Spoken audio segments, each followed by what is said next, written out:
everyone! Did you wish Crouching Tiger, Hidden Dragon had Kung Fu bunnies in it? Or that in Watership Down all the characters are anthropomorphic and that they killed each other in brutal martial arts? Well, if you did, well, that's actually pretty accurate. And there's a game for it. This is Lugaru.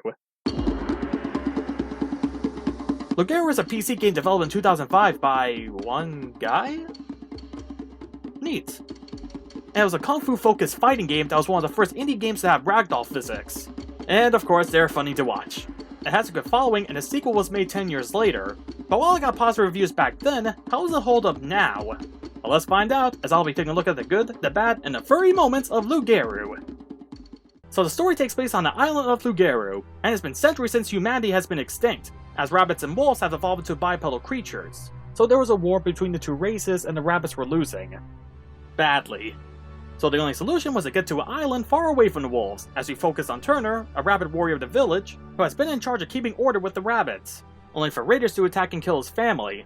So, set on a path for vengeance, Turner goes off on his journey to not only kill the raiders, but also the man responsible for sending them.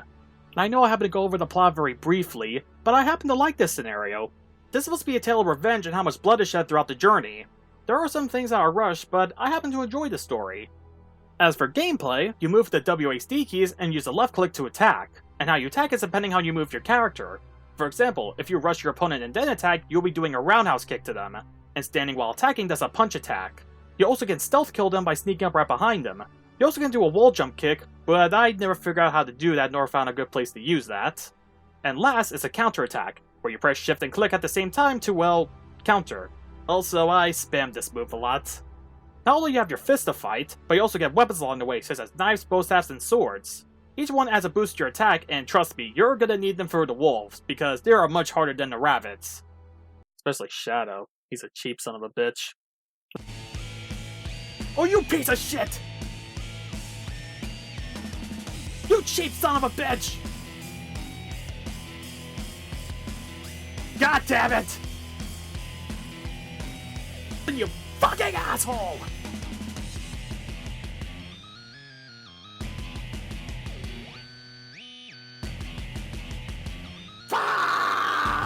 But I did use one technique that my sensei told me a long time ago.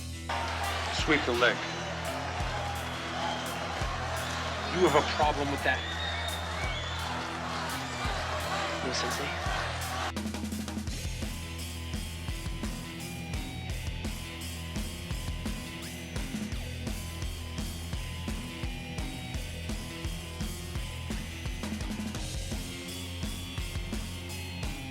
Trust me, that helps out so much. Well, now that I talked about the gameplay, now it's time to talk about the good. The combat. Yes, the combat is different, and can be a little awkward at times, but I found it unique. Like I said earlier, you can attack with the left click, and you perform different moves depending on your speed and whatever position you are to your enemies, and also however they're attacking you. And you can follow up with a few combos, which I found fun to pull off. And you can also spam the counter move like I did, and also sweeping the leg. A lot. The environment. Well, I don't mean looks because, look, it's all blocky and all the planes are just slapped on there. But what I meant to say is that you can use the environment to your advantage. For example, you can just roundhouse kick the guy in the face Chuck Norris style, or you can do that but kick his face into a wall for even more damage. It really shows how you can use the level design to your advantage, and there are some ways people have exploited this. The challenge mode. When you're done with the campaign, there is a challenge mode, and to have an arena-like mode fits for this game. Sadly, there isn't a reward for this, and they could have done some sort of ranking system. Like, start off as a white belt, but when you beat all of them, you get the black belt status. Heck, this could have expanded onto other game modes, as well as have other players look at their characters to see what rank there are. Which sadly is leading towards the bad, and we're gonna start off with... lack of multiplayer. There are only two game modes, campaign and challenge mode. Multiplayer would have made this game so much more fun! Can you just imagine a bunch of players online going into the arena beating the hell out of each other? There also could have been a character customization to either have a wolf or a rabbit character with different fur and clothes to wear. And with the level editor, which is hard to find, there could have been some fun levels for people to download and fight each other on. By the way, speaking of the campaign is short. It's about 2 hours long, and I was expecting an even larger story as it kinda just abruptly ends before we can see more of this world. And I do know this was an indie game developed by one guy, but I would like to see more of the island of Lugaru and possibly more races to come across other than the wolves. But to be fair, it's probably good that it's a short campaign, because this next bat is gonna shock you. Heck, it even shocked me. No saving. You heard that right. You can't save.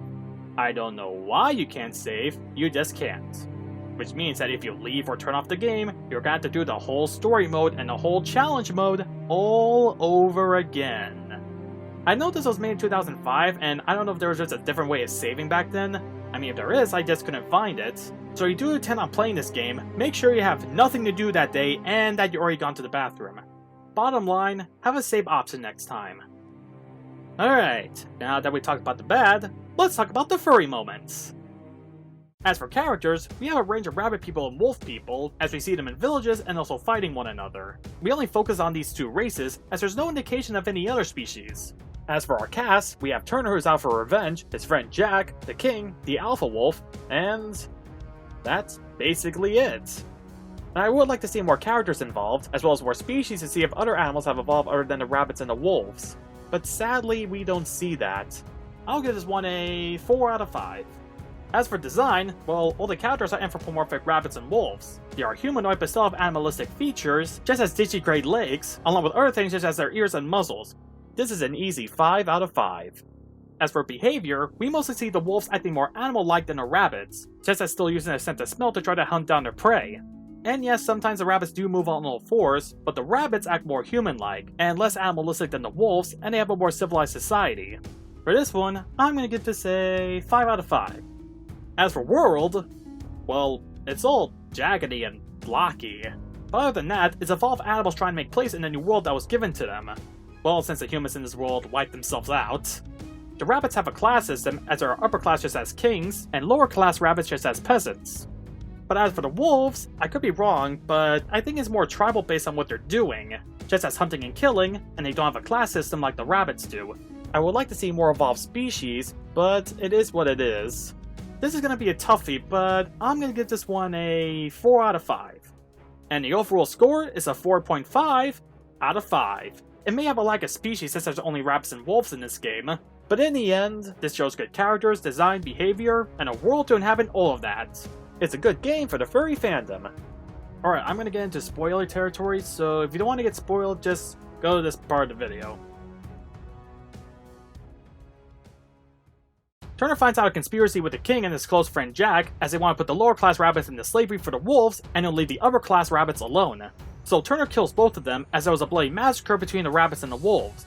Turner heads into the wolf village, as there is a final battle between the alpha Ash and Turner. Ash gives an argument that the rabbits will overpopulate, cause famine, and bring war just as the humans did, but Turner counters that with the wolves and their uncontrollable hunger. As if they keep eating all the other races, there'll be nothing left for them to eat, and then they'll just start devouring themselves. They both start fighting, but Ash is way too powerful for Turner, so you have to kill him by pinning him down and stabbing him with the sword you get from killing the king.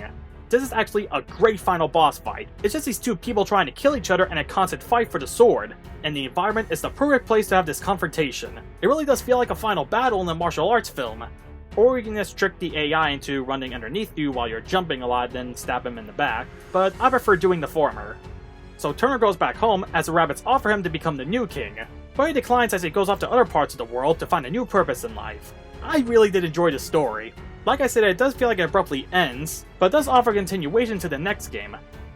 Now it's time for my overall rating, and my rating for this game is 3 Kung Fu movies out of 5. It's a cool fighting game, and the combat mechanics completely blew me away, and also the physics are fun to watch. But what brought it so low was its lack of other options, as well as its lack of a save feature. Also, I should have brought this up earlier, but the game does a dramatic pause every time you kill an enemy. I don't know why it does that, it just does. It may have something to do with my computer, but I wouldn't know about that. I say if you are interested, just get this game on a sale, and only play it when you have nothing to do that day. I'm also going to be taking a look at a sequel, Overgrowth, and I'll be checking that if that improved on anything. Until then, I'm Lugaru, and this has been Furry Game Reviews. Don't forget to like, comment, subscribe, and I think we should end this on a ragdoll montage. I believe I can fly. I believe I can touch the sky.